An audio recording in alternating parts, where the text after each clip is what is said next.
دوسری بات یہ ہے کہ جو لوگ یہ کہتے ہیں کہ اس رات میں قرآن مجید نازل ہوا، یہ بالکل فیبریکیٹڈ بات ہے، اس لیے کیونکہ قرآن مجید ہم سب جانتے ہیں کہ وہ لیلۃ القدر میں نازل ہوا۔ انا انزلناہ فی لیلۃ القدر وما ادراک ما لیلۃ القدر، یہ بچہ یہ بات جانتا ہے، اور لیلۃ القدر جو ہے وہ رمضان کے اندر آخری عشرے کی تاک راتوں میں تلاش کی جاتی ہے۔ پھر وہ حدیث جہاں پر لوگ یہ کہتے ہیں کہ اللہ تعالیٰ آسمان دنیا پر آتا ہے اور کہتا ہے کوئی ہے مجھ سے مغفرت مانگنے والا، کوئی ہے مجھ سے بخشش طلب کرنے والا، کوئی ہے مجھ سے دنیا اور آخرت کی کوئی چیز مانگنے والا جس کو میں عطا فرماؤں، تو یہ بات صرف نصف شعبان کے لیے مخصوص نہیں ہے، بلکہ ہر رات کو ایسا ہوتا ہے۔ یہ وہ تہجد کا ٹائم ہے جس پہ ہمیں اٹھنا چاہیے، اللہ تعالیٰ سے دعا کرنی چاہیے، نماز پڑھنی چاہیے۔ یہ ایک مسنون چیز ہے جو ہم کر سکتے ہیں پورا سال۔ اس کے علاوہ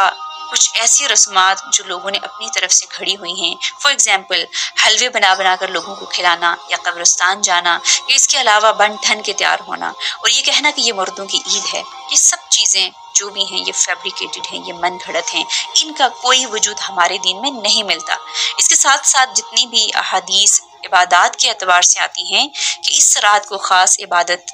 فار ایگزامپل 100 رکعت نماز پڑھی جائے، یا اتنی رکعت پڑھی جائے، یا اتنی رکعت پڑھی جائے، یا 14 رکعت نماز پڑھی جائے، اور یوں اس طریقے سے پڑھی جائے، تو یہ ساری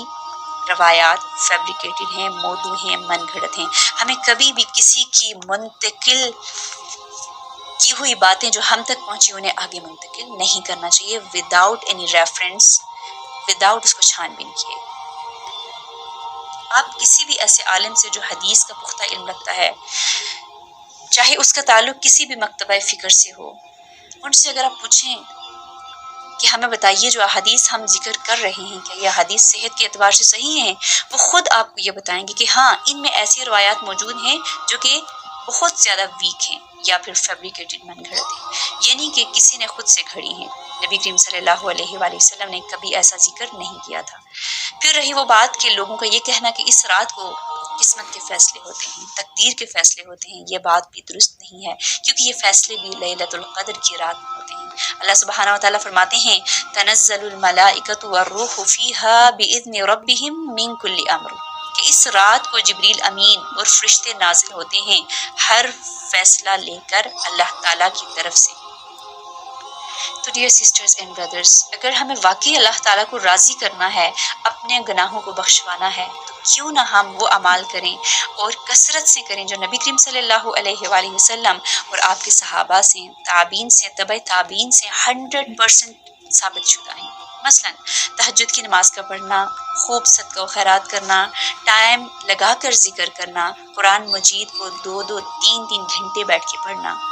لمبی رکعت نماز پڑھنا، نفلی نمازیں ادا کرنا، کوئی مسئلہ نہیں۔ ایسے تمام کام آپ سارا سال کر سکتے ہیں۔ اگر کوئی شخص یہ کہتا ہے کہ ہم 15 شعبان کو اگر خاص طور پر کچھ عبادت کر لیں تو اس میں حرج ہی کیا ہے؟ حرج صرف اتنا ہے کہ اگر تو یہ آپ کا روز کا معمول ہے تو ضرور کیجئے، دعائیں مانگیے، ذکر کیجئے، قرآن کی تلاوت کیجئے، لیکن اس رات کو خاص کرنا نہ تو نبی کریم صلی اللہ علیہ وآلہ وسلم سے 100% ثابت ہے، نہ ہی صحابہ کرام سے ثابت ہے، نہ ہی اہل بیت سے ثابت ہے، کسی سے بھی ثابت نہیں کہ وہ اس رات کو خاص طور پر کچھ کیا کرتے تھے۔ تو دین ہمارا نبی کریم صلی اللہ علیہ وآلہ وسلم سے ہی آ رہا ہے، آپ صلی اللہ علیہ وسلم کی فیملی سے آ رہا ہے، ان کے کمپینین سے آ رہا ہے، تو کیوں نہ ہم وہی اعمال کریں جن کو وہ اچھا سمجھا کرتے تھے۔ اب پوری بات کا خلاصہ یہ ہے کہ شعبان کا مہینہ ایک بڑا خاص مہینہ ہے جس میں نبی کریم صلی اللہ علیہ وآلہ وسلم خوب روزے رکھا کرتے تھے۔ دوسری بات یہ کہ قرآن مجید میں 15 شعبان کی کوئی خاص اہمیت مینشنڈ نہیں ہے۔ یہ کہنا کہ جو اس رات کو تقدیر کے فیصلے ہوتے ہیں، یہ چیز بالکل من گھڑت ہے۔ اس رات کے بارے میں ایک روایت درست ہے جہاں پہ یہ بات ذکر ہے کہ اللہ سبحانہ وتعالیٰ اپنی مخلوق کے ساتھ رحم کرتے ہیں سوائے مشرک کے، اور اس شخص کی جو کہ بغض اور کینہ رکھتا ہے تمام کو معاف کر دیتے ہیں۔ خاص طور پر 15 شعبان کا روزہ رکھنا یہ سنت عمل نہیں ہے بلکہ اس کو مکروہ کہا جا سکتا ہے، اور 15 شعبان کے بعد تو روزے رکھنا ویسے بھی اس کی ممانعت ہے، سوائے اس شخص کے جو کہ پہلے سے ہی روزے رکھتا ہو جتنی بھی احادیث اس رات کے بارے میں بیان کی گئی ہیں کہ خاص عبادات اس رات میں کی جائیں، وہ سب کی سب یا تو بہت زیادہ ضعیف ہیں یا من گھڑت فیبریکیٹڈ ہیں۔ نبی کریم صلی اللہ علیہ وآلہ وسلم سے، آپ کے اہل بیت سے، صحابہ سے کچھ بھی ایسی خاص عبادات منقول نہیں ہیں کہ انہوں نے بیان کیا ہو کہ اس رات کو یوں خاص عبادات کرنی چاہیے۔ اور آخر میں یہ کہ اس رات کو چراغاں کرنا اور خاص قسم کے کھانے بنانا، حلوے بنانا اور قبرستان جانا اور یہ سارے کے سارے اعمال کرنا درست نہیں ہیں اور بدعت میں شمار ہو سکتے ہیں۔ اللہ تعالیٰ سے دعا ہے کہ اللہ تعالیٰ ہمیں بالکل صحیح معنوں میں اپنے دین پر چلنے کی توفیق عطا فرمائے، ہماری کمیاں، کوتاہیاں، غلطیوں کو معاف فرمائے اور ہم سب کو جنت الفردوس میں اعلیٰ مقام عطا فرمائے۔ Until next time,